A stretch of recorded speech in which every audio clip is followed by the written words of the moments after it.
So as we go through this talk, the first thing that I'm going to hit is on CISPR because that is one of the most important international standards organizations. It probably touches more folks in this audience than anything else, and there's one big update that I learned about this year. I'm going to touch a little bit on aerospace and defense, and then because I'm the IEEE EMC Society is sort of my home base. I'm going to spend, I've got quite a few slides on updates that are happening within the IEEE. And I'm going to end with, sort of a call for participation, giving you guys a sense of where you can get involved and how you might, for one, why you might want to be involved, and for two, how that can happen. So we'll just roll right in here. The biggest thing, so a lot of my news is coming from not only the different committees that I'm a member of or that I chair, but that the big EMC symposium, the big international EMC symposium, there were two almost back to back. There was one in the United States and then there was EMC Europe in Paris. I was able to go to the one in the United States. I was not able to go to the one in Paris, unfortunately. But we, as part of the one that was held, it's quote unquote the international symposium as opposed to EMC Europe or Asia Pacific EMC. So as part of course, we have standards activities at all of these different conferences, but we try and really focus on our international one of having what we call Standards Week. And so as part of the overall conference, we have meetings of lots of different standards committees.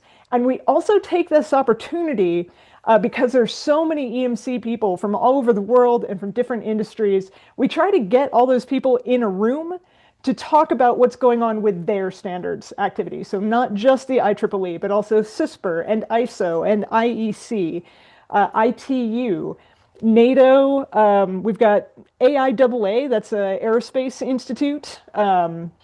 We've got FDA for American medical devices, ANSI for American consumer electronics and others. So we try and get all those people in a room to talk about what's going on in their worlds and how we can all help each other. Because we really do want the testing to be meaningful. We really do want everyone to be on the same page as much as possible. It's a nightmare scenario when one standard is telling you to go this way and the other standard is telling you to go that way.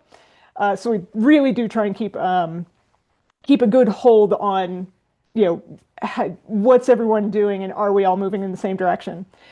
The biggest takeaway that I got from one of those big sort of overarching meetings of people from lots of different standards committees is that the CISPR committee, that includes CISPR A, B, C, D, I don't quite know how many letters it goes through, but at least we're talking CISPR, 11 through 36 at least. All of them are being directed to extend their frequency ranges up to at least 6 gigahertz.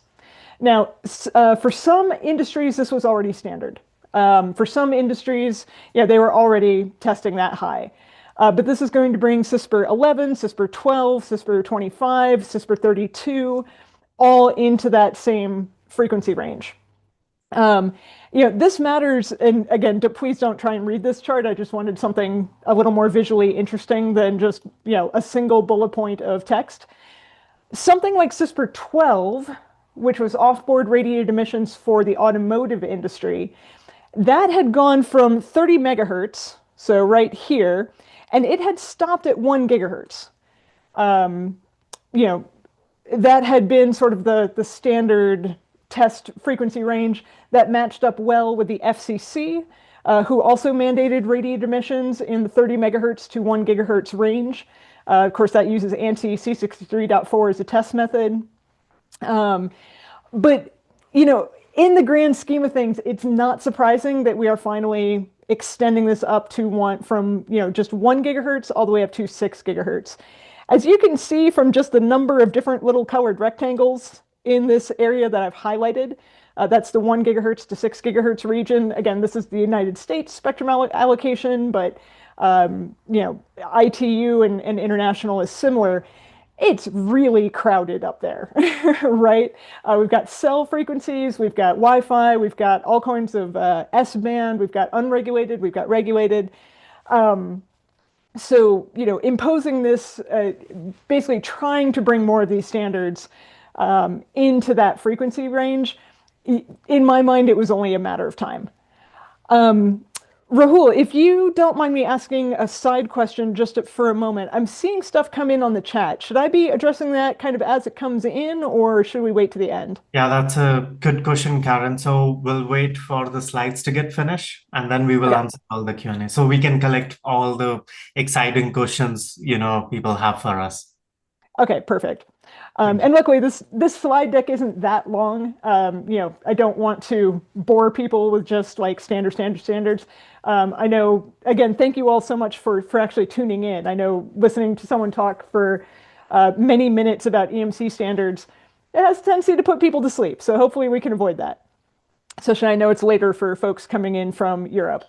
So, like I say, so for the automotive industry in particular, which had tended to kind of stop its testing at 1 gigahertz whenever it was possible, they're going to be, encouraged, strongly encouraged, if not required, to extend that up to 6 gigahertz in the near future.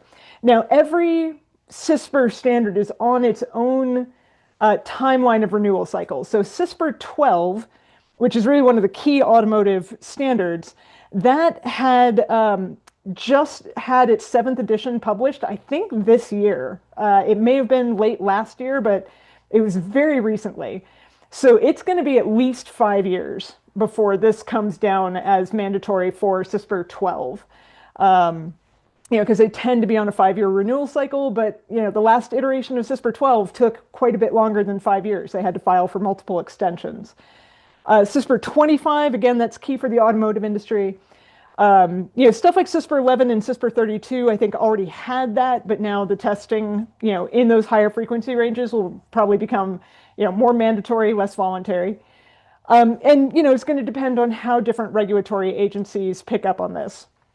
But given how common different tests are that are all driven by CISPR requirements, I'd encourage everybody to start looking at and planning for making sure their designs are compliant up to 6 gigahertz.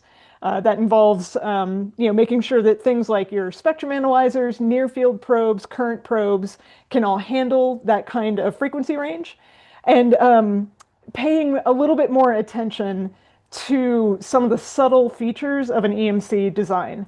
Going up to 1 gigahertz, certainly there are plenty of different ways you can have EMC problems between 30 megahertz and 1 gigahertz. It's one of the reasons why EMC has that awful reputation of, catching people by surprise. But when you get into that up to 6 gigahertz range, it can be smaller, more subtle things that can cause regulatory test failures.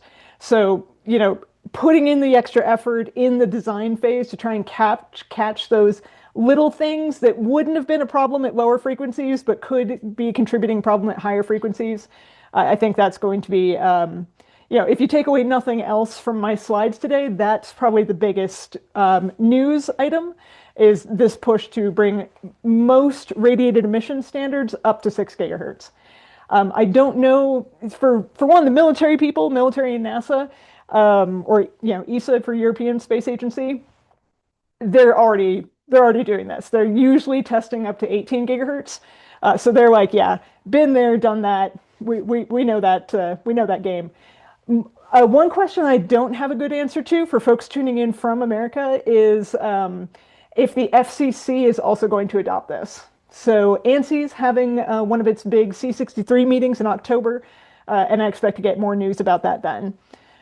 So yeah, moving up to 6 gigahertz, kind of it was about time.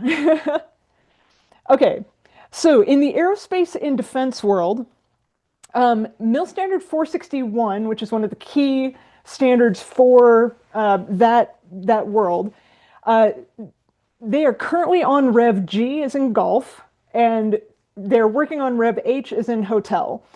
That should be coming soon. Honestly, I expected to see it this year because I saw a draft, industry review draft of Rev H last year. So I thought they'd be done by now, but they're not. And I can kind of understand why. The changes that I saw in the draft of Rev H were pretty extensive. So I imagine there's still a lot of discussions going on about refining exactly what's going to be in the new version.